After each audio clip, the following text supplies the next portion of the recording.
Well, Dust to Stars I chose as the title track for the EP because it sort of sums up my journey in pursuing my childhood dreams of wanting to sing and to act.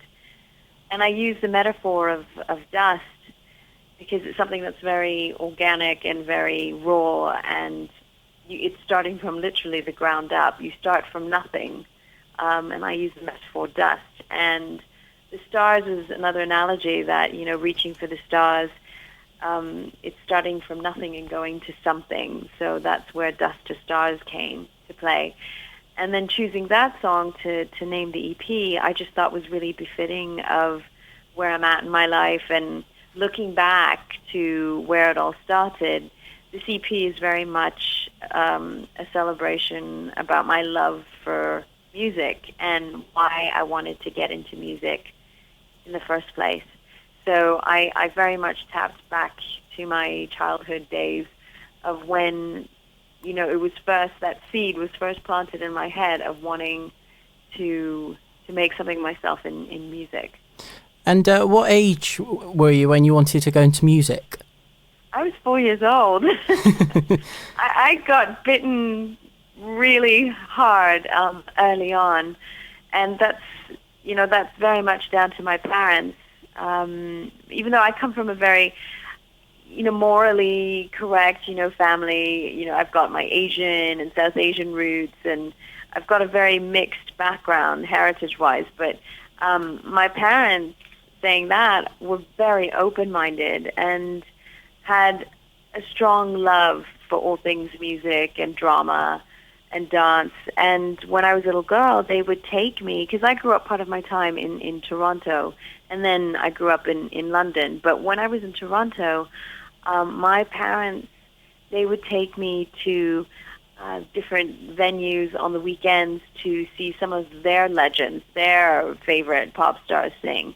And I had no idea as a little girl who these people were, but they would take me to gigs that the Temptations or Smokey Robinson would come and perform, or Neil Sedaka and Marie and Donny Osmond. So, and I remember when I was watching Kool and the Gang, and I was only 4, and I was exposed to such great music. I just thought, my gosh, this is something I'd love to do. But I think it was very much when my older sister was babysitting me one evening, and she wanted to watch Xanadu. And she played that on the TV for me, and I just fell in love with all things Olivia Newton-John, and I started singing away with her and wanted to be her, basically. I wanted to sing and act in films like she did. So that's where it was really cemented, the idea of wanting to do that. And of course, later on, Whitney Houston played a huge part, God rest her soul, in my life, because I just loved her voice so much. I think between the two ladies, they're the ones that really propelled me and really wanted me to focus and get more into singing.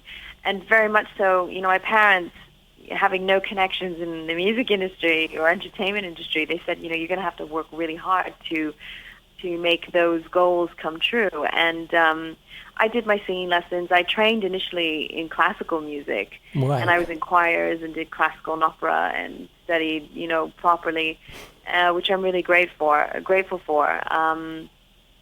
So that was the start of my journey. So it sounds like you've had a really big adventure then throughout your life. When was sort of your first big break as a music star? When you were sort of younger, what sort of age was that? When I was about, I was 15. I auditioned for this live show in Toronto, which everyone was auditioning for. I mean, hundreds and hundreds and hundreds and hundreds of aspiring singers wanted to be in the show. And I auditioned. I was one of the youngest. Wow. And I got snapped up. And that's where I met my brother-in-law at the time, and nice. Rob Wells, who is a very successful songwriter, producer.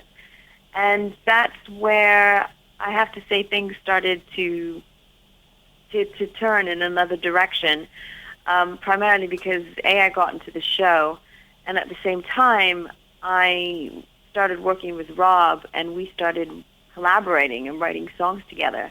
And that was very much the beginning of my songwriting career. And I've learned so much from Rob, and that was really instrumental in my journey as a songwriter. So I had a body of work all of a sudden. We had these songs, and we'd gig a lot around in Toronto.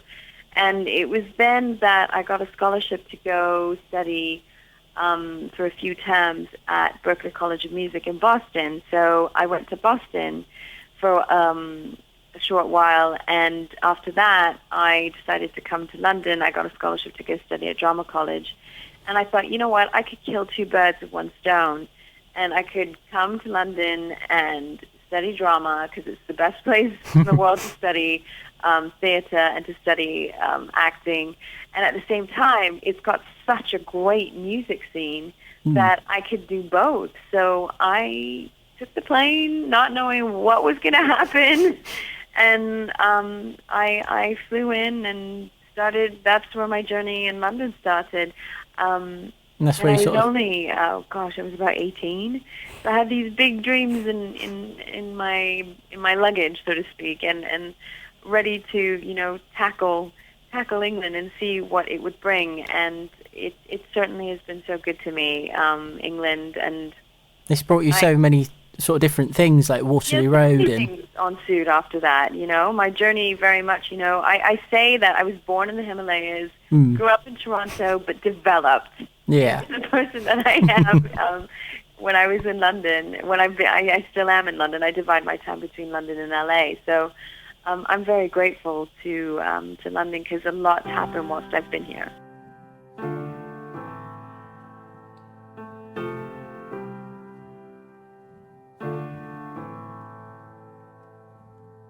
All wrapped up inside, building walls, a place to hide. Scared that if I move, I'm bound to crack, I'm bound to lose. I've been hoping for a sign, but waiting is just wasting time.